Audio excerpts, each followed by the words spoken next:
आज की इस क्लास में अब आपको हम संधारित्र के इम्पॉर्टेंट न्यूमेरिकल शुरू करते हैं। आपने फिजिक्स में जानते हैं इम्पॉर्टेंट कि न्यूमेरिकल के बगैर कुछ नहीं। फिजिक्स सीखनी है तो आपको न्यूमेरिकल आना है, और अब आपके पास अगर कम समय है तो फिर सारे न्यूमेरिकल नहीं लगा सकते हैं, तो इम्पॉर्टेंट न्यूमेरिकल पढ़ते हैं। आज की इस क्लास में हम लोग संधारित्र के इम्पॉर्टेंट वाले न्यूमेरिकल पढ़ेंगे। संधारित्र के बारे में आपने पढ़ा है, नहीं पढ़ा हो तो मेरे वीडियो देखिएगा, उसमें बताया गया है। थोड़ा सा इंट्रोडक्शन बता दूं, संधारित्र होता क्या चीज़ है। संधारित्र एक प्रकार का ऐसा युक्ति है जो आपको अचानक से एक साथ बहुत सी ऊर्जा देती है। जैसे आप ऐसा समझें कि एक ट्रक है, वो खड़ा है और 10 लोग हो जो 10 लोग हैं जो धक्का दे रहे हैं, और ट्रक भारी है, 10 लोगों से नहीं हिल रहा। फिर क्या करते, आप ज़्यादा लोगों को बुलाते हैं, ज़्यादा लोग और धक्का दे रहे हैं। जब ट्रक चलने लगा, एक पहिया उसका चलने लगा, एक पहिया घूम गया, फिर अगर 2, 4, 10 लोग कम भी हो जा रहे हैं फिर भी ट्रक आप धक्का मार सकते हैं, है ना। तो सेम वही हाल है कि कोई भी चीज़, सपोज पंखा है, पंखे में आपका संधारित्र लगा होता है, पहला चक्कर घुमाने में उसको बहुत एनर्जी की जरूरत होती है, तभी हमको ज़्यादा पावर चाहिए। तो संधारित्र क्या करता है, आपका यही काम करता है कि वो पहली बार में झक से ऊर्जा देता है, और जिससे इसका आपका पंखा जो है वो एक राउंड चक्कर लगाने लगता है। जब राउंड चक्कर लगाने लगता है, फिर आप ऊर्जा कम भी हो जाए तब भी कोई फर्क नहीं पड़ता, फिर उसी ऊर्जा से, उसी करंट से आपका पंखा चलने लगता है। संधारित्र को C से प्रदर्शित करते हैं और इसका मात्रक फैराड होता है। अब हम लोग इस चैप्टर के सारे फार्मूले पढ़ते हैं। चले अब हम लोग देखते हैं फर्स्ट क्वेश्चन, संधारित्र का जो इम्पोर्टेंट क्वेश्चन है। क्वेश्चन देखिए, n समान आवेशित छोटी बूंदें मिलकर बड़ी बूंद बनाती हैं और बड़ी बूंद तथा छोटी बूंद का अनुपात ज्ञात करो। अनुपात निकालना किस चीज़ का, धारिता का, विभव का, आवेश का और स्थित वैद्युत ऊर्जा का। ठीक, आप लोगों ने 11th में प्रश्नतनाव चैप्टर पढ़ा, वहाँ भी इस तरीके से बूंद वाले क्वेश्चन पढ़े थे कि जो n छोटी बूंदें हैं उनसे बड़ी बूंद एक मिलकर बनाई गई। तो आप सबसे पहले लिखेंगे कि माना बड़ी बूंद की त्रिज्या बराबर बड़ा R और बड़ी बूंद का आवेश बराबर कैपिटल Q। ठीक, छोटी बूंद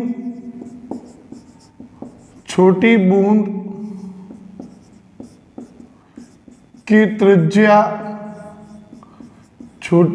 त्रिज्या स्मॉल r और छोटी बूंद का आवेश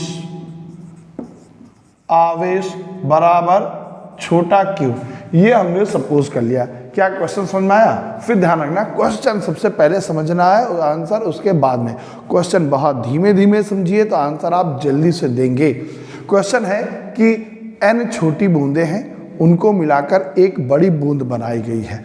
तो एक बड़ी बूंद और छोटी बूंद के लिए रेशियो निकालना है, किस चीज़ का, धारिता का, विभव का, आवेश का और स्थैतिक वैद्युत ऊर्जा का। ठीक, हमने मान लिया कि बड़ी बूंद की त्रिज्या बराबर बड़ा R, बड़ी बूंद का आवेश बड़ा Q, स्मॉल माने छोटी बूंद के लिए त्रिज्या स्मॉल r और स्मॉल q। ठीक, आवेश मान लिया। अब आप देखिए, आपने एक सूत्र पढ़ा Q बराबर NE। ठीक, तो आप लिख सकते हो कैपिटल Q बराबर NE मतलब Q। ठीक, क्या आपको समझ में आया कि बड़ी बूंद का आवेश जो है वो N इंटू स्मॉल Q। जब एक बूंद का आवेश स्मॉल Q है, N बूंदें बनाई गई, उनका आवेश बड़ी बूंद के आवेश के बराबर होगा। Q बराबर NE। E मतलब इलेक्ट्रॉन का आवेश होता है। यहाँ पे एक इलेक्ट्रॉन के यहाँ पे आवेश को स्मॉल क्यू माना गया है, तो बड़ी बूंद का आवेश बराबर n इंटू क्यू। ठीक, अब हम लोग निकालते हैं नंबर एक, पहली चीज तो अच्छा, अब धारिता निकालनी, उससे पहले एक और चीज हमें निकालनी पड़ेगी, कैपिटल आर की वैल्यू। वो कैसे निकालेंगे?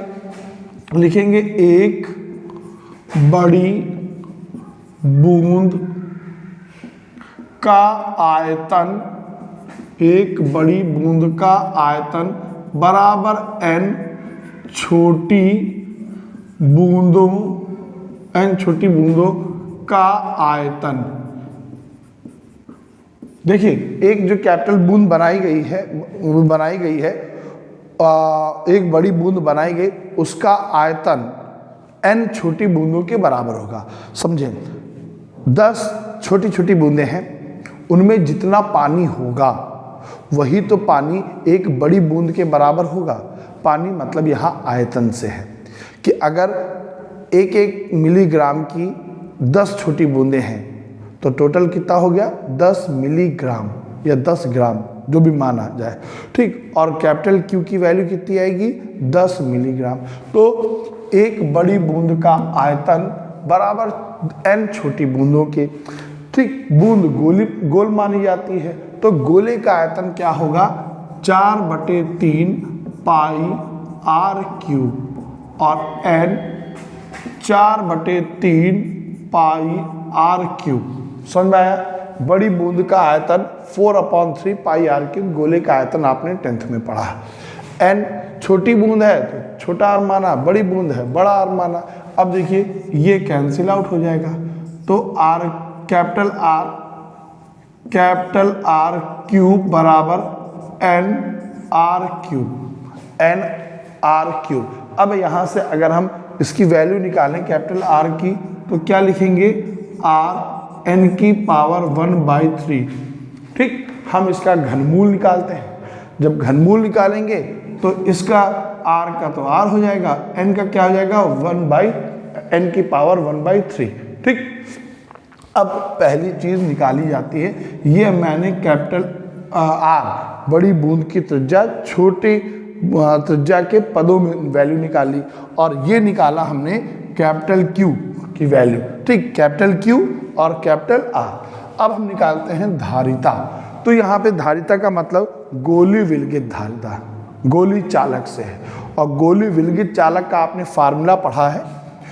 ठीक, उसको मैं C1 मान लेता हूँ, छोटी बूंद की धारिता को C2 मान लेता हूँ, बड़ी बूंद की धारिता C1, छोटी बूंद की धारिता C2। और गोली विलगित चालक की धारिता का फार्मूला तुमने पढ़ा है 4 pi epsilon not R, 4 pi epsilon not into R। Small छोटी बूंद है तो 4 पाई एप्सिलॉन स्मॉल r। ठीक, अब क्या करेंगे? ये वैल्यू कैंसिल आउट, और कैपिटल R की वैल्यू कितनी निकली? R n की पावर 1/3, और ये निकला R। अब यहाँ पे R इंटू R जो है वो डिवाइड कर देंगे, कट जाएगा, तो और हमारा आंसर आएगा n की पावर 1/3। तो देखिए इनका रेशियो पूछा गया है कि C1/C2। C1 मतलब बड़ी बूंद की धारिता, C2 मतलब छोटी बूंद की धारिता, और यहाँ धारिता गोली विलगित चालक से है। गोली विलगित चालक की धारिता का आपने फार्मूला पढ़ रखा है 4 पाई एप्सिलॉन नॉट। बड़ी बूंद है बड़ा R, छोटी बूंद है छोटा r। ठीक, यहाँ पे मैंने कैपिटल R की वैल्यू रख दी, जो अभी निकाली थी, R से R कैंसिल आउट हो गया और वैल्यू आ गई। अब हमें दूसरी चीज क्या निकालनी है? विभव। तो देखें इधर साइड में विभव, वोल्टेज। तो आपने फार्मूला पढ़ा विभव का 1/4 pi epsilon not Q/R। V1 मानते हैं बड़ी बूंद का वोल्टेज, V2 मानते हैं छोटी बूंद का वोल्टेज। V1 बड़ी बूंद का वोल्टेज, V2 छोटी बूंद का वोल्टेज। और वोल्टेज का फार्मूला आपने विभव का फार्मूला पढ़ा है 1/4 पाई एप्सिलॉन नॉट, बड़ी बूंद है तो बड़ा Q/R। ठीक, और 1/4 पाई एप्सिलॉन नॉट छोटा q अपॉन r, ये और ये कैंसिल आउट हो जाएंगे, है ना। फिर देखिए v1 अपॉन v2 बराबर q, ये ऊपर चला जाएगा अपॉन r इंटू क्यू। अब इन सब की कैपिटल R और कैपिटल Q की वैल्यू जो हमने निकाल दी है वो निकाल रख दीजिए, आंसर आएगा। कैपिटल Q की वैल्यू हमने क्या लिखी है, NQ, कैपिटल Q की वैल्यू ये देखिए रखी है, ठीक। Small r upon capital R की वैल्यू हमने क्या रखी है, r n की पावर 1/3, r n की पावर 1/3 इंटू क्यू। अब जरा इसको सिंप्लीफाई कर ले, हल कर लो, ठीक, और हमारा आंसर आएगा। तो देखिए Q से Q कट गया, R से ये कट गया, क्या बचा, v1 upon v2 equal to n, ये पावर ऊपर जाएगी, n की पावर -1/3, n की पावर -1/3। आप इसको और थोड़ा सिंप्लीफाई कर लो भाई, n की पावर +1 और माइनस का 1/3, आप इसकी पावर 1 लिख सकते हो और n की पावर -1/3। अब इसको और सॉल्व कर लो, तो 3 1 3 में से 2 1 माइनस हो गया, तो आंसर कितना आया, v1 अपॉन v2 बराबर n की पावर 2/3। कन्फर्म हुआ। यहाँ पर v1 अपॉन v2 वोल्टेज का हमने फार्मूला पढ़ा, विभव का फार्मूला पढ़ा, जब आवेश और दूरी दे रखी हो या आवेश और त्रिज्या दे रखी हो। 1/4 पाई एप्सिलॉन नॉट बड़ी बूंद है, capital Q upon capital R, और छोटी बूंद की त्रिज्या small q upon small r, ये कैंसिल आउट हो गया। तो अब ये देखिए बटे में है तो ये ऊपर संख्या चली जाएगी, तो q इंटू आर बराबर capital R small q, capital Q और कैपिटल R की वैल्यू रख देंगे, ठीक। R से R कट गया, Q से Q कट गया, n की पावर ऊपर जाएगी, -1/3 हो जाएगा। अब इसको हम ऐसे भी लिख सकते हैं, इसकी पावर कुछ नहीं तो मानेंगे 1, n की पावर 1 -1/3, 3 1 3 -1 इक्वल टू 2/3। ज़रा इसको नोट कर लें, उसको जल्दी से स्क्रीनशॉट ले लें, फिर मैं इसका जो है वो अभी इसका तीसरा पार्ट बताता हूँ, आवेश। जल्दी से भाई नोट कर लें, मैं इसका तीसरा पार्ट बताता हूँ, ठीक, स्क्रीनशॉट ले लीजिएगा। अगला देखिए, अब हम लोग तीसरा पार्ट इसका देखते हैं, आवेश का रेशियो निकालना है, ठीक। तीसरा पार्ट, तो बड़ी बूंद का आवेश और छोटी बूंद के आवेश का अनुपात। तो कैपिटल Q आपने पढ़ा था, कैपिटल Q बराबर NQ और ये Q, ठीक। अब इसको कैंसिल आउट कर दो भाई, क्या बचा, N। तो बड़ी बूंद का आवेश और छोटी बूंद का आवेश का अनुपात आ गया। अब लास्ट हमें निकालना है स्थैतिक वैद्युत ऊर्जा। अब आपने इसके कई फार्मूले पढ़े, 3 फार्मूले पढ़े। U बराबर हाफ CV², जो नहीं लिख सकता क्योंकि यहाँ पर वोल्टेज के बारे में नहीं बताया गया, तो आपके लिए ज़्यादा आसान सा कौन होगा, आपने एक तीसरा पढ़ा था, U बराबर U1 अपॉन U2। U1 मतलब पहला बड़ी बूंद का स्थैतिक वैद्युत ऊर्जा और U2 बराबर दूसरी। सूत्र पढ़ा था हाफ Q² अपॉन C, तो ये बड़ी बूंद की धारिता को मैंने C1 माना है, ठीक, और दूसरे हाफ Q² अपॉन C2। आप यहाँ पे फार्मूला Q बराबर हाफ CV² भी लगा सकते थे। आपने V1 अपॉन V2 की वैल्यू निकाली है, तो हाफ CV² भी फार्मूला आप लगा सकते हो, ठीक। ये कैंसिल आउट हो गया, बड़ी बूंद की ऊर्जा ये, छोटी बूंद की ऊर्जा ये। अब देखो Q², इसको ऊपर ले जाओ, C2, ये C1, ये Q²। अब इन सब के मान बेटा रख दो, तो आंसर आएगा। तो देखो कैपिटल Q का मान हमने माना NQ का होल स्क्वायर, ये Q²। अब देखिए जरा, सबसे पहले जब आपने धारिता के रेशियो निकाला था तो C1/C2 की वैल्यू आंसर निकाला था। C1/C2 सबसे पहले देखें, आप चाहो तो थोड़ा रिवर्स कर लेना, आप देख लेना। सबसे पहले हमने निकाला था C1/C2 की वैल्यू n की पावर 1/3। यहाँ पर उल्टा लिखा, यहाँ C2/C1 लिखा, तो यहाँ पर n की पावर 1/3। ठीक, जो हमने सबसे पहले धारिता निकाली है, आप बैक कर लीजिएगा, देखिएगा उसका आंसर आया था C1/C2 बराबर n की पावर 1/3। तो हम लिख सकते हैं C2/C1 बराबर n की पावर 1/3। अब इसको सॉल्व कर लो बेटा, n² q² बटे q², ये पावर नीचे से ऊपर जाएगी तो कितना हो जाएगा -1/3, ये कैंसिल आउट। अब और आगे सॉल्व करो, n की पावर 2, इसको एक साथ लिखिए तो n की पावर 2 -1/3, n की पावर 2 -1/3। अब एलसीएम लो भाई, कितना आएगा 3, तो 3 2 जा 6 में से 1 घटा दो, कितना आएगा 5, तो 5/3। इस प्रकार हमारा वैद्युत स्थितिज ऊर्जा U1 और U2 का रेशियो आया n की पावर 5/3। आप फार्मूला ये भी लगा सकते हो, U1/U2 बराबर half C1 V1 square equal to half C2 V2 square. आपने C1/C2 की वैल्यू निकाली, आपने V1/V2 की वैल्यू निकाली, आप उससे भी सॉल्व कर सकते हैं। आप तरीके सीखिएगा, है ना, क्योंकि पेपर में क्वेश्चन संख्या बदल जाए मगर प्रोसेस नहीं बदलता, तरीका नहीं बदलता है। तो आपको सवाल समझना है यहाँ पे। ठीक, उम्मीद करता हूँ ये पहला क्वेश्चन आपको समझ में आया होगा।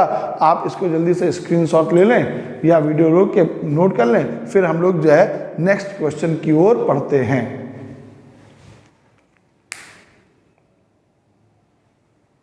चलें, अब हम लोग पढ़ते हैं क्वेश्चन नंबर 2 की तरफ। अच्छा क्वेश्चन है, खूब आता है। एक समांतर प्लेट वायु संधारित्र की धारिता 3 माइक्रोफैरड है। वायु संधारित्र मतलब जहां परावैद्युतांक प्लेटों के बीच वायु है, तो इसको आप लिखेंगे CO equal to 3 microfarad, CO equal to 3 microfarad. अब कहा गया कि K परावैद्युतांक और 3D/4 T मोटाई की प्लेट को जब संधारित्र की प्लेटों के बीच रखा जाता है। आपने डेरिवेशन एक पढ़ा, समांतर प्लेट संधारित्र जब उनके बीच में वायु रखी हो।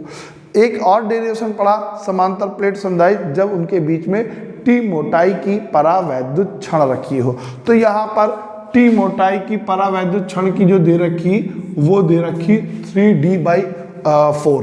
ठीक, तब संधारित्र की धारिता जब ये परावैद्युतांक रख दिया जाता है, तब धारिता कितनी हो जाती है 6 माइक्रोफैरड। फिर समझें, एक वायु संधारित्र है, समांतर प्लेट संधारित्र है, जिनकी प्लेटों के बीच वायु है, तब धारिता हमारी इतनी है। अब उन प्लेटों के बीच मैंने T मोटाई की एक परावैद्युत क्षण रख दी। अब T मोटाई की परावैद्युत जब क्षण रखी तो ये उसकी वैल्यू दे रखी T की, तब धारिता इतनी। तो कहा गया K का मान ज्ञात करो, जहां D क्या है, प्लेटों के बीच की दूरी, दो प्लेटों के बीच की दूरी। तो फर्स्ट कंडीशन, जब वायु संधारित्र है, जब प्लेटों के बीच वायु है, जब प्लेटों के बीच वायु है, तो formula CO equal to A/0/D। Formula होता है KA/0/D, चूंकि K वायु के लिए K का मान 1 होता है। अब CO का वैल्यू हम क्या लिख सकते हैं, 3 माइक्रोफैरड, A/0/D, इक्वेशन नंबर 1। ठीक, आपको कंफर्म हुआ। अब कहा गया कि प्लेटों के बीच T मोटाई की परावैद्युत पदार्थ की छड़ रखी गई, जिसके लिए फार्मूला आपको याद होगा A/0/D minus T plus T/K। ये फार्मूला होता है जब दो समांतर प्लेट संधारित्र के बीच टी मोटाई की परावैद्युत पदार्थ की छड़ रख दी जाती है, जिसको समांतर पट संधारित्र भी कहते हैं। ठीक, अब यहाँ पे वैल्यू रखो। C की वैल्यू दे रखी है 6 microfarad, A epsilon not. D की वैल्यू दे रखी, D की जगह D वैल्यू नहीं दे रखी। T का मान दे रखा 3D/4 प्लस T की वैल्यू 3D/4 अपॉन K। मैंने वैल्यू मैंने T की वैल्यू 3D/4 रख दी। अब 6 microfarad A epsilon not.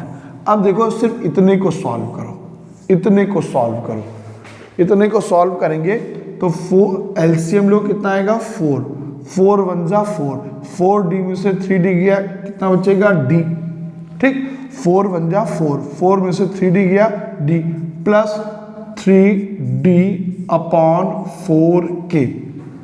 Confirm, मैंने T की वैल्यू रख दी यहाँ पे इतने को एक साथ लिख दिया। इतने में एलसीएम लेंगे, 4 1 जा 4, 1 जा 4, 4 में से 3 गया इतना। अब देखो इसमें से कुछ कॉमन मिल रहा है, इसमें से कुछ कॉमन मिल रहा है। 6 microfarad A epsilon not upon, ये देखिए नीचे से कॉमन मिल रहा D अपॉन 4, D कॉमन मिल रहा है, 4 कॉमन मिल रहा है। बचा क्या यहाँ पे 1 प्लस 3 अपॉन K।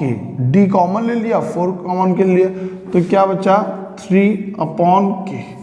अब जरा 6 माइक्रोफैरड, अब देखो ये अब बटे बटा है ऊपर चला जाएगा, 4A epsilon not upon D upon 1 plus 3 upon K। अब इक्वेशन 1 से, इक्वेशन नंबर 1 से देखिए A epsilon not upon D की वैल्यू 3 माइक्रोफैरड, तो हम इतने की जगह पे लिख सकते हैं 3 माइक्रोफैरड,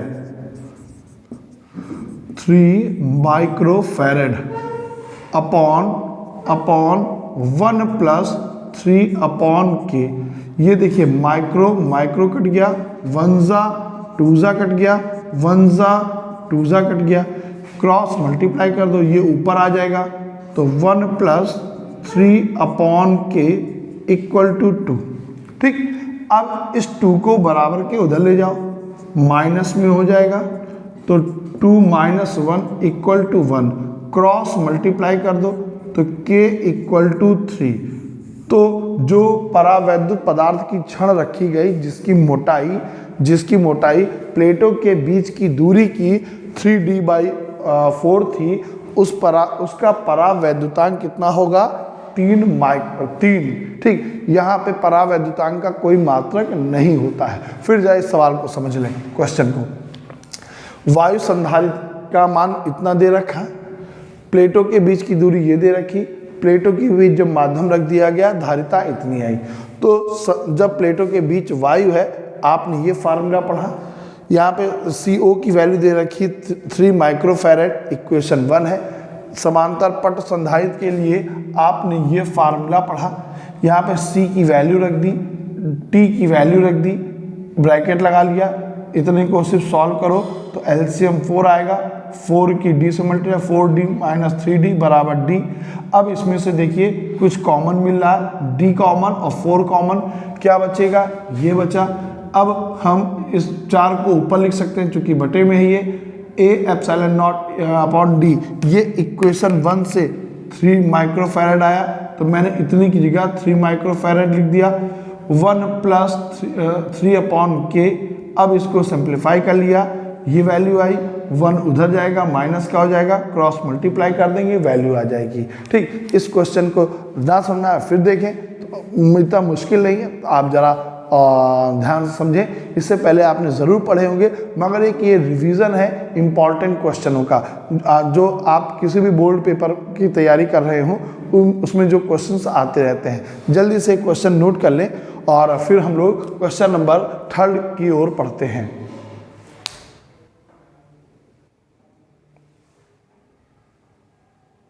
चलें, अब हम लोग पढ़ते हैं क्वेश्चन नंबर 3। एक समांतर प्लेट संधारित्र है जिसकी प्लेटों का व्यास 8 सेंटीमीटर है। ये देखिए एक समांतर प्लेट संधारित्र बना दिया, एक समांतर प्लेट संधारित्र बना दिया, और जो ये प्लेटें बनाई गई हैं, जो ये प्लेटें बनाई गई हैं, इसका व्यास जो है 8 सेंटीमीटर है। तो इसकी त्रिज्या कितनी होगी? 4 सेंटीमीटर। सेंटीमीटर को मीटर बना लो 10 की घात -2। अब कहा गया इनके बीच परावैद्युत पदार्थ वायु है, और वायु के लिए K का मान कितना होता है? 1। फिर कहा गया इस संधारित्र की धारिता 100 सेंटीमीटर त्रिज्या के गोलीय संधारित्र के समान है। ये रहा आपका गोलीय संधारित्र। इसकी त्रिज्या बताई गई 100 सेंटीमीटर। इसकी त्रिज्या को हमने मान लिया कैपिटल R, ये दे रखा 100 सेंटीमीटर। इसको मीटर बना लो, 1 मीटर। ठीक, अब कहा गया प्लेटों के बीच की दूरी ज्ञात करो। तो प्लेटों के बीच की दूरी क्या होती है भैया? Small d। अब सवाल में कहा गया इसकी धारिता, समांतर प्लेट संधारित्र की धारिता गोलीय संधारित्र की धारिता के समान है। तो समांतर प्लेट संधारित्र की धारिता का फार्मूला Ka/ε0/d, और गोलीय संधारित्र की धारिता 4πε0 × R। ठीक, आपने ये फार्मूला पढ़ा। समांतर प्लेट संधारित्र की Ka/ε0/d, गोलीय संधारित्र की धारिता 4πε0 × R। अब जो कैंसिल आउट हो सकते हैं, जिनकी वैल्यू है वो मान रख सकते हैं। तो देखिए यहाँ पे एप्सिलॉन कैंसिल, K का मान 1, A की जगह लिख सकते हो πr²। ठीक, क्योंकि जो समांतर प्लेटें हैं वो इस तरीके से गोल हैं।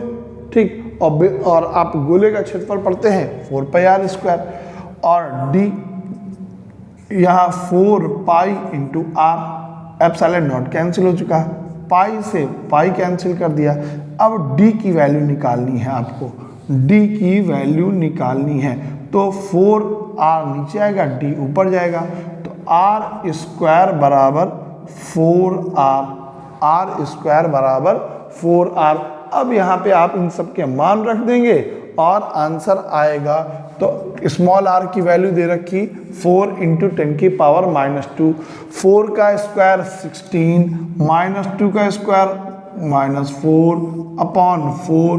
कैपिटल R की वैल्यू 1, 1 ज़ा 4 ज़ा, तो स्मॉल d बराबर 4 × 10⁻⁻4 मीटर। तो अगर प्लेटों के, तो पूछा गया था प्लेटों के बीच की दूरी क्या होगी, तो प्लेटों के बीच की दूरी कितनी होगी? 4 × 10⁻⁻4 मीटर। ठीक, क्या आपको कंफर्म हुआ?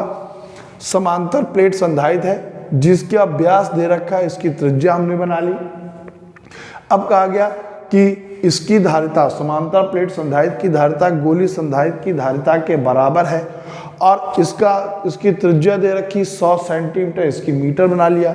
अब देखिए समांतर प्लेट संधारित्र की धारिता बराबर गोलीय संधारित्र की धारिता के।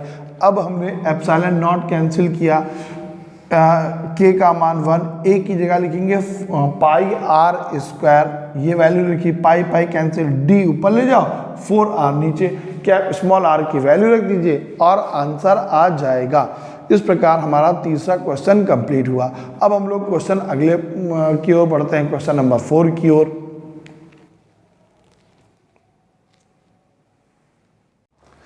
चलें अब देखते हैं हम लोग अगला क्वेश्चन नंबर 4। देखिए एक चित्र दे रखा है और कहा गया 3 संधारित्र जो है 1, 2, 3, ये 30 वोल्ट की बैटरी से चित्र के अनुसार जुड़े हैं। फिर कहा गया आपको निकालना है संधारित्र की तुल्य धारिता। इन तीनों संधारित्रों की तुल्य धारिता निकालनी है। अगली चीज निकालनी है 10 माइक्रोफैरड संधारित्र की ऊर्जा। तो फर्स्ट चीज देखें, ये और ये 3 संधारित्र हैं, इनकी तुल्य धारिता। तो देखिए आप ये दोनों एक ही श्रेणी, ये श्रेणी क्रम में है, एक ही सीरीज में है, तो ये दोनों श्रेणी क्रम में हुआ, और इसका रास्ता अलग है। जब रास्ता अलग होता है तो वो कहलाता है समांतर क्रम। आप ऐसे समझें कि जब कोई हस्बैंड वाइफ एक दिशा में चल रहे हैं, एक साथ चल रहे हैं, श्रेणी क्रम है। जब तलाक हो गया, उनके रास्ते अलग हो गए, तो वो हो जाता है समांतर क्रम। ठीक, तो ये दोनों साथ में चल रहे हैं तो श्रेणी क्रम। अब यहाँ पे हमको लिखना होगा कि 6 माइक्रोफैरड 12 माइक्रोफैरड श्रेणी क्रम में। और श्रेणी क्रम का फार्मूला 1/c बरा c डैश मान लो 1/c1 प्लस 1/c2। एलसीएम लेंगे कितना आएगा 12, तो 6 2 जा 12 और 12 1 जा 12, 3/12 एकम 4 जा, तो C डैश बराबर 4 माइक्रोफैरड। ये आपका इन दोनों की तुल्य धारिता है जो श्रेणी क्रम में है। अब इसके साथ ये समांतर क्रम में लगा है, तो आप लिखेंगे 4 माइक्रोफैरड और 10 माइक्रोफैरड, 10 माइक्रो, ये समांतर क्रम में है। ठीक, लास्ट आंसर को C माने, तब तक जितने भी तुल्य धारिता आती जाए उनको C1 C2 C3 C4 मानते जाएं। ठीक, जैसे इसको हमने C डैश मान लिया था।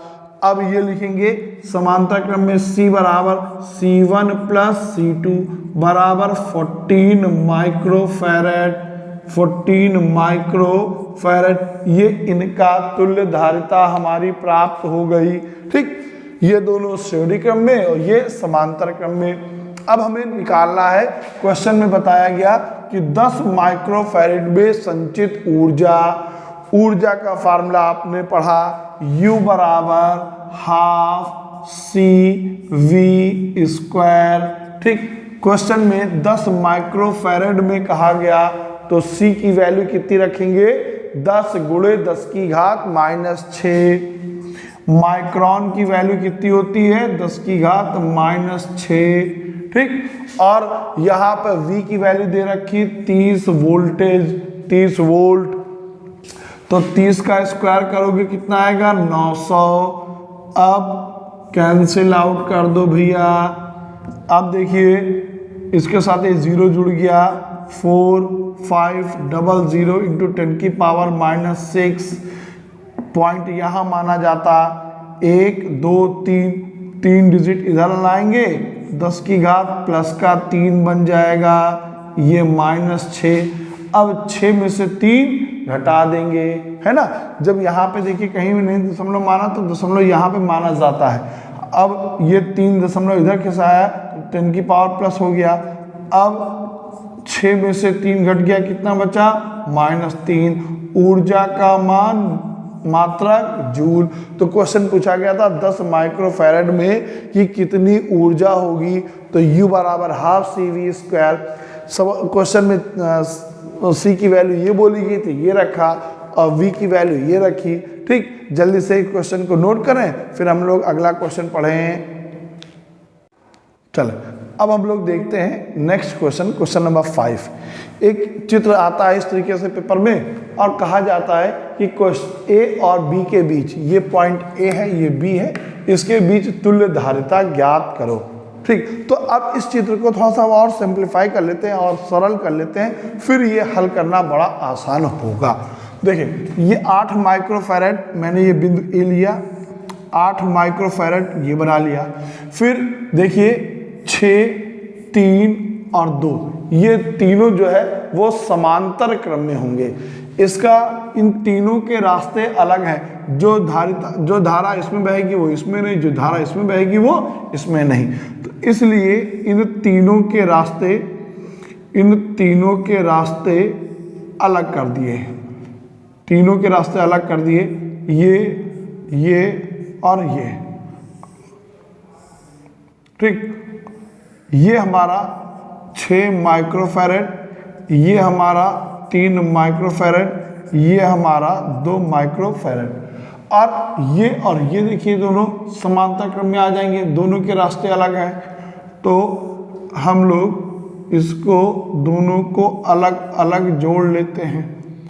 ठीक, ये आपका बिंदु बी आ गया, ये 5 माइक्रोफैरड और ये आपका 4 माइक्रोफैरड।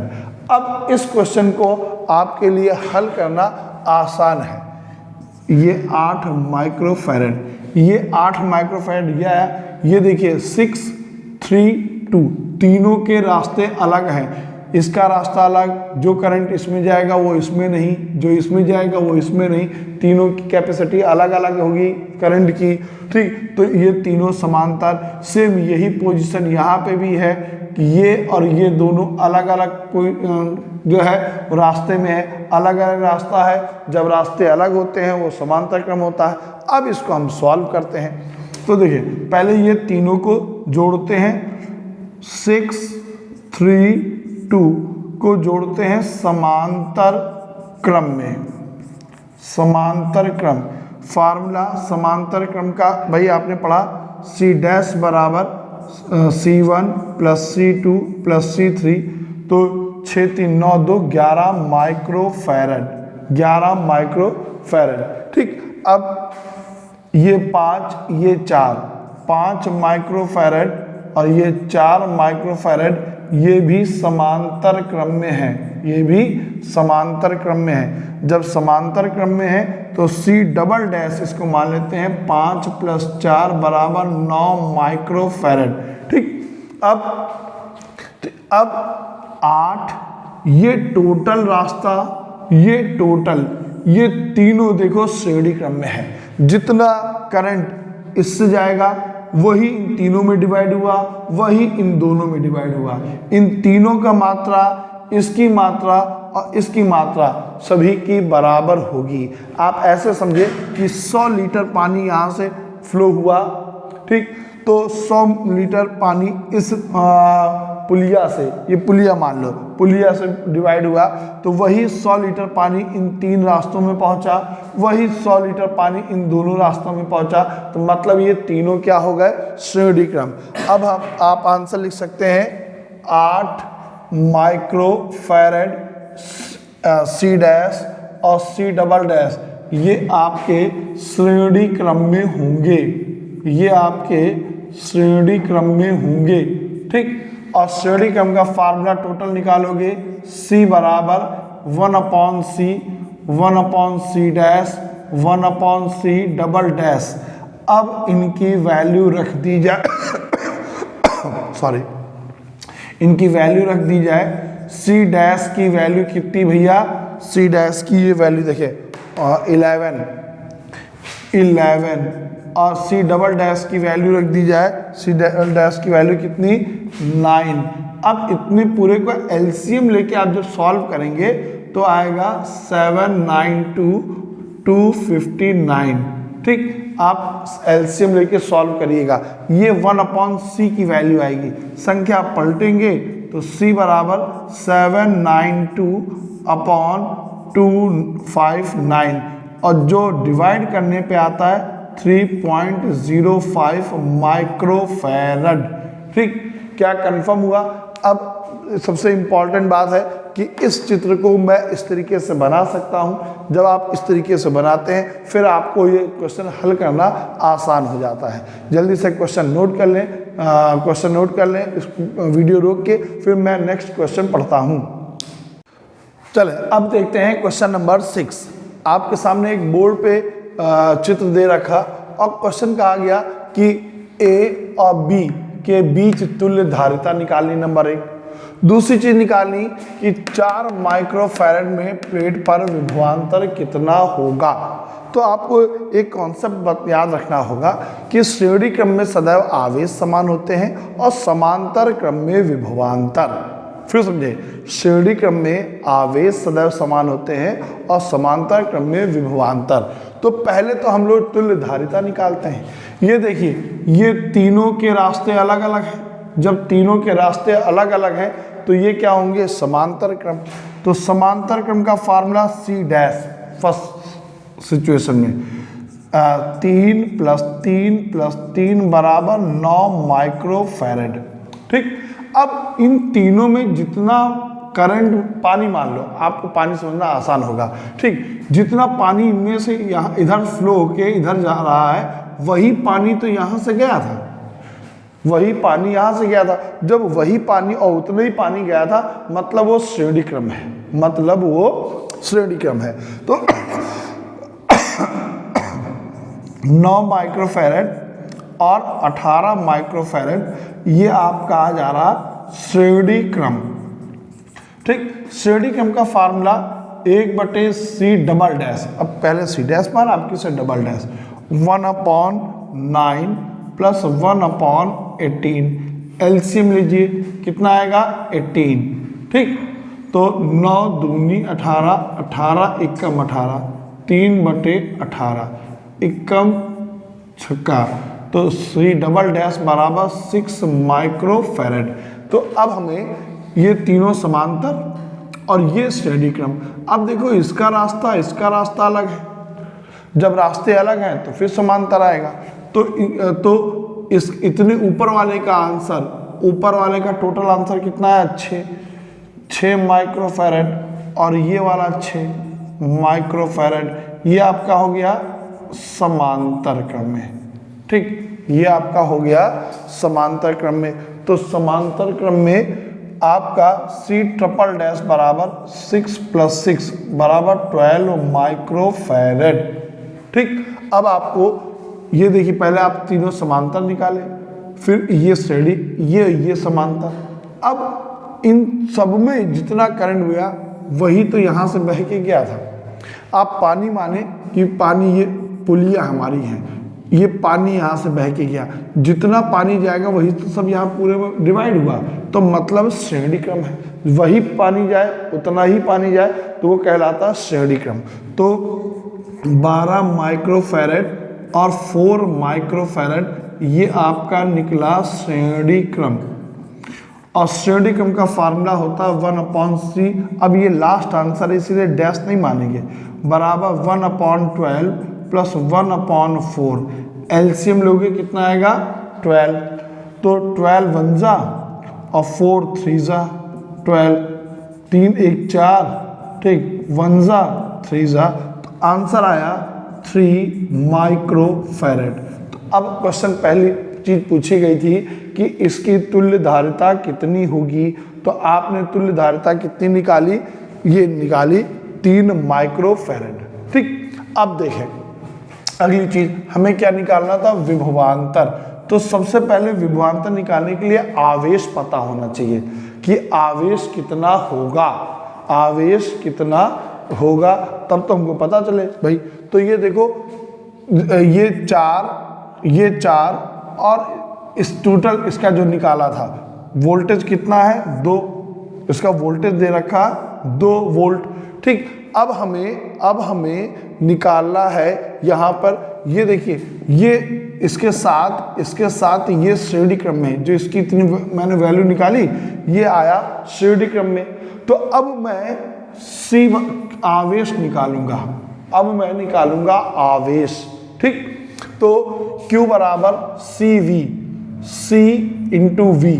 अब देखो ध्यान से फिर समझना कि इसके साथ ये और जो ये हमने निकाला, ये देखिए 4, ये देखिए 4 और ये 12, ये 12 और ये 4, दोनों श्रेणी क्रम में है। जब श्रेणी क्रम में है तो जितना इसका वोल्टेज होगा, जितना इसका आवेश होगा, इन सब का आवेश तो उतना ही होगा, क्योंकि श्रेणी क्रम में आवेश समान। तो मैं निकालूंगा आवेश और C की वैल्यू रखेंगे 3 माइक्रोफैरड, ठीक। और वोल्टेज कितना है 2, वोल्टेज कितना है 2। तो अब इनके सिंप्लीफाई कर दो भाई आप, तो आंसर आएगा Q बराबर 6 माइक्रोकूलाम, 6 माइक्रोकूलाम। C की वैल्यू 3, C की वैल्यू तुल्य धारिता, ठीक। ये वाली क्यों रखी, क्योंकि इसके साथ ये श्रेणी क्रम में है, श्रेणी क्रम में पूरा श्रेणी क्रम में है, और श्रेणी क्रम में आवेश बराबर होता है, तो ये हमने इसलिए टोटल आंसर लिखा। अब हमको निकालना है सिर्फ इतने पे वोल्टेज, तो फार्मूला क्या होता है, C बराबर Q/V, C बराबर Q/V। तो V बराबर क्या निकलेगा, Q अपॉन C। Q की वैल्यू 6 माइक्रो और C की वैल्यू हमको कितने पे निकालना है, 4 माइक्रो पे। कितने निकालना है, 4 माइक्रो पे। तो 4 माइक्रो माइक्रो कैंसिल, 1.5, तो V equal to 1.5 volt.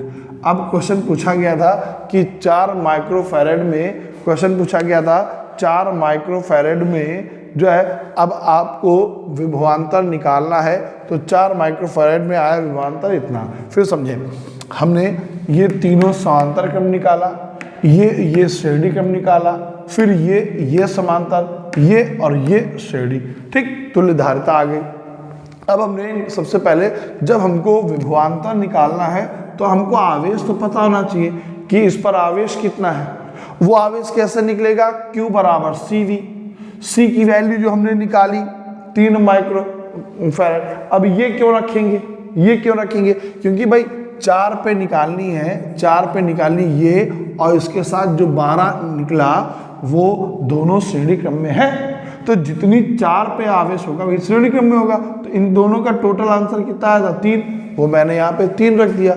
V की वैल्यू 2 दे रखी, V की वैल्यू 2 दे रखी, Q बराबर CV आ गया, ठीक। तो 6 माइक्रो कूलाम आ गया। अब हमें निकालना वोल्टेज, V बराबर Q अपॉन C। ये Q की वैल्यू, ये V की वैल्यू सॉल्व कर लेंगे तो 1.5 वोल्ट आ जाएगा। इस प्रकार ये क्वेश्चन कंप्लीट हुआ। जल्दी से नोट करें, फिर हम लोग अगला क्वेश्चन पढ़ते हैं। चले, अब हम लोग धीरे धीरे क्वेश्चन नंबर 7 की ओर पहुंच चुके हैं। ये सारे क्वेश्चन आप फटाफट नोट करते रहिएगा, इंपॉर्टेंट क्वेश्चन है, आते हैं, अपनी फेयर कॉपी पे जरूर नोट कर लीजिएगा। 1 से 2 बार प्रैक्टिस करिएगा तो आपको और बेहतर आएंगे, ठीक। क्वेश्चन है 10 माइक्रोफैरेड समांतर प्लेट संधारित्र है, उसका 400 वोल्ट तक उसे आवेशित किया गया। तो पहला धारिता C बराबर 100 माइक्रोफैरेड। आप तुरंत माइक्रो की वैल्यू रखेंगे और C1 का मान आ जाएगा 10 की घात -4। 400 वोल्ट का विभवांतर है, V1 बराबर 400। अब कहा गया प्लेटों के बीच की दूरी आधी कर दी जाती है, तो नया विभवांतर क्या होगा। और दूसरी चीज निकालनी है, इसमें संचित स्थितिज ऊर्जा में परिवर्तन। तो देखो, धारिता किन किन बातों पर निर्भर करती है, आपने ऐसा पढ़ा। धारिता प्लेटों के बीच की दूरी के व्युत्क्रमानुपाती होती है। हमने मान लिया D1 बराबर 2D। पहली बार फर्स्ट सिचुएशन में प्लेटों के बीच की दूरी 2D है। कहा गया दूरी आधी कर दी जाए, ये लीजिए दूरी आधी कर दी गई। अब इस फार्मूले से C2 अपॉन C1 व्युत्क्रमानुपाती है, तो यहाँ क्या लिखेंगे, D1 अपॉन D2। सबकी वैल्यू रख दीजिए। C2 क्वेश्चन मार्क, C1 की वैल्यू 10 की पावर -4, D1 की वैल्यू 2D, D2 की वैल्यू D, कैंसिल आउट। तो C2 की वैल्यू निकली 2 × 10 की पावर -4 फैरड, है ना। ये माइक्रोन की वैल्यू पहले हम रख चुके हैं, इसलिए निकला 2 × 10 की घात -4। ये C2 की वैल्यू है। अब यही विभवांतर में क्या पर अब पूछा गया, देखिए अब दूसरी चीज हमको निकालनी है, इसकी ऊर्जा निकालनी है। अब विभवांतर में भी पूछा गया वैल्यू क्या होगी। तो देखो Q बराबर C1 V1 बराबर C2 V2। Q बराबर हमको वोल्टेज निकालना है, V2 की वैल्यू, Q बराबर C1 V1 Q2 V2। आवेश का मान बराबर होगा, हमें V2 की वैल्यू निकालनी है, तो C1 V1 अपॉन C2, ठीक। अब वैल्यू रख दीजिए। C1 की वैल्यू 10 की पावर -4, V1 की वैल्यू 400, C2 की वैल्यू 2 × 10 की घात -4, ठीक। ये -4 कट गया और ये आ गया हमारा 200। तो V2 बराबर कितना आया, 200 वोल्ट। कभी कभी ये क्वेश्चन सिर्फ यहीं तक पूछा जाता है। ठीक, आवेश बराबर है इसलिए Q बराबर C1 V1 बराबर C2 V2, मैंने इन दोनों को बराबर कर दिया और V2 की वैल्यू निकाल ली। अब एक लास्ट चीज निकालनी है, ऊर्जा में परिवर्तन। तो ऊर्जा में परिवर्तन डेल्टा U बराबर half C1 V1 square minus C2 V2 square. अब डेल्टा U बराबर हाफ C1 की वैल्यू 10 की पावर -4, V1 की वैल्यू 400, ठीक, हाफ कॉमन ले लिया। C2 की वैल्यू कितनी निकाली, 2 × 10 की पावर -4, V2 की वैल्यू 200 का स्क्वायर। ठीक, ये C1, ये V1, ये V2, ये C2 की वैल्यू रख दी। तो डेल्टा U बराबर, साइड में देखते हैं, डेल्टा U बराबर 1/2। देखिए 10 की पावर -2 कॉमन मिल रहा है, -2 कॉमन, यहाँ बचा 400 × 400 -2, 200 × 200। क्या ये बोर्ड पे आ रहा है, ये बोर्ड पे आ रहा है? ठीक, अब देखिए डेल्टा U बराबर 1/2 × 10 की पावर -4, समझे? 2 से मल्टीप्लाई करो, 2 दूनी 4, 400 हो जाएगा। ये 400 कॉमन ले लिया, समझ में आया? 2 की इससे गुणा, 2 दूनी 4 और ये 400 कॉमन ले लिया। यहाँ क्या बचा, 400 - 200। ठीक, अब डेल्टा U बराबर 1/2 10 की पावर -4 × 400 × 200। ठीक, अब 1 2 3 4, ये 4 कट गया, ये 2 कट गया। डेल्टा U बराबर 4 वोल्ट। कितना हुआ, 4 वोल्ट। तो ऊर्जा में परिवर्तन पूछा गया तो 4 जूल की कमी आ जाएगी, 4 जूल की कमी आ जाएगी। अब हम लोग पढ़ते हैं लास्ट क्वेश्चन की ओर। ये क्वेश्चन आप नोट कर लें जल्दी से। चले अब पढ़ते हैं नेक्स्ट क्वेश्चन, क्वेश्चन नंबर 8। एक परिवर्ती संधारित्र है जिसकी 200 वोल्ट की बैटरी से इसको जोड़ा गया है। V बराबर 200 वोल्ट से जोड़ा गया है। अब कहा गया संधारित्र की धारिता पहले थी 10 माइक्रोफैरड और बदल के धारिता बदल दी गई, 2 माइक्रोफैरड हो गई, इसीलिए बोला गया परिवर्ती। ठीक, अब कहा गया ऊर्जा में क्या परिवर्तन होगा। वोल्टेज नहीं बदला, बदला क्या, धारिता का मान। तो आप फार्मूला यहां लगाएंगे, डेल्टा U बराबर U1 - U2, वोल्टेज समान है तो C1 V square minus half C2 V square. ठीक, वोल्टेज समान है, धारिता बदली है।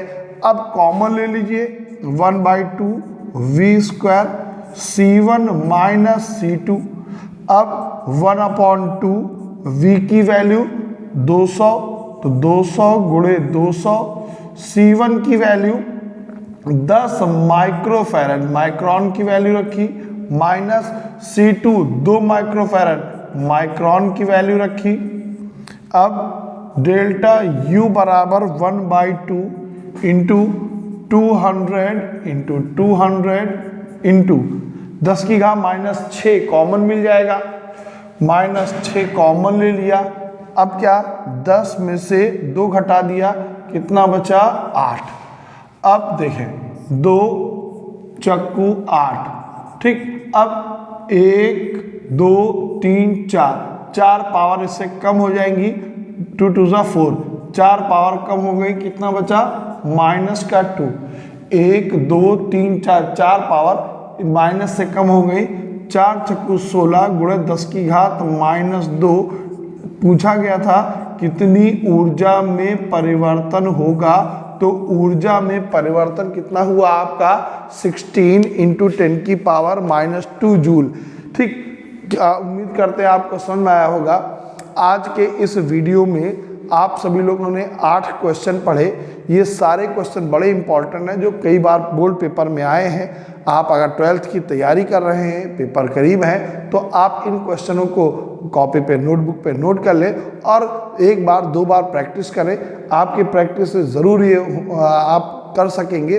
और ये क्वेश्चन वो क्वेश्चन हैं जो पेपर में आने की प्रायिकता ज़्यादा है, खूब आते हैं। इसलिए कोई भी क्वेश्चन छूटे ना और कोई वीडियो न्यूमेरिकल का ना छूटे। फिर नेक्स्ट वीडियो में मिलते हैं हम।